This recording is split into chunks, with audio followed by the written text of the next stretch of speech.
Good evening, everyone. My name is Awah-Isaac, Monovie Esther, simply called Mono. Welcome to the episode 1 of MONOlogues. It's a segment where journalism meets storytelling, where I explore thoughtful business moves, cultural relevance, and people-first principles through my lens, my training, and my voice. In every episode, we go beyond buzzwords and we look at what truly moves people, shapes brands, and builds legacy. Our topic for today is the price of personal touch. In this digital age, everyone's trying to go faster, scale quicker, sell louder, and trend longer. But while we praise convenience, I keep wondering, what's the cost of removing the human touch from businesses? The personal call that gets replaced by an automated reply, the unique consultation swapped out for a generic skincare template. It's efficient, yes, but is it meaningful? And more importantly, does it last? In a time where attention is currency, connection is the new gold. That's why today we're turning our lens towards a US-based company which is called the ProLash Design Skin Studio. And this company is winning quietly, not by shouting, but by serving. It's an independent studio that is located in the United States.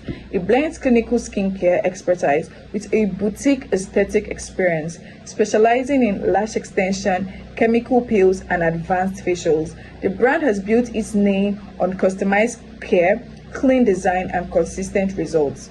What sets them apart isn't about the services they offer, but rather how well they offer each of their services. They focus on intentional consultation, safe skin-conscious product choices, and client lifestyle compatibility. They've earned a lot of trust, loyalty, and high return rates. Even in the saturated market, ProLash thrives by offering something that's more than just the regular algorithm. They offer clarity, care, and craftsmanship. So when we talk about the price of personal touch, brands like ProLash show us that while it might cost more in time, it pays more in trust.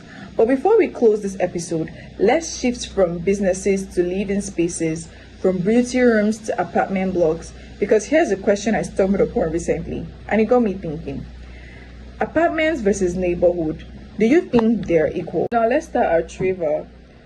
So now we're going to use 10 countries as a case study.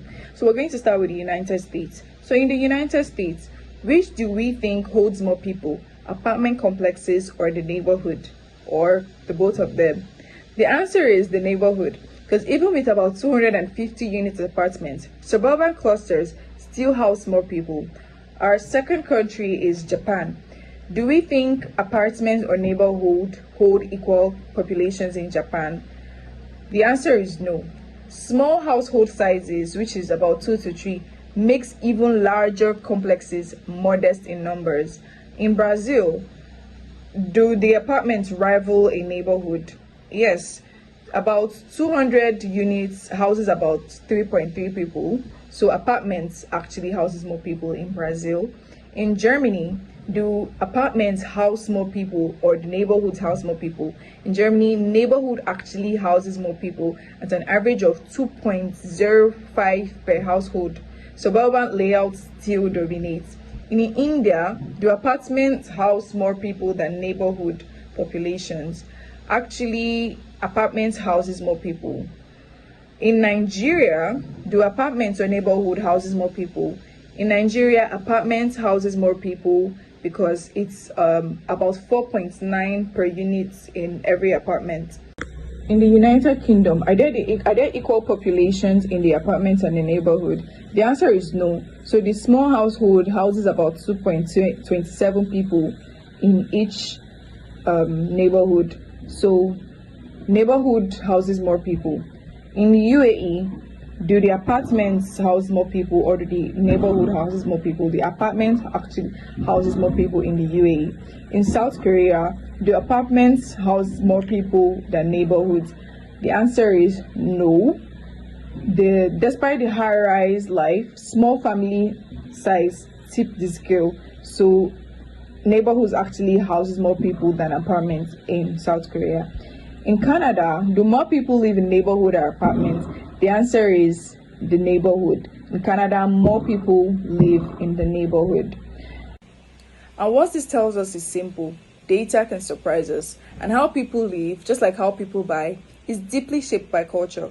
So whether you're designing a city or you're building a brand, always ask the deeper questions.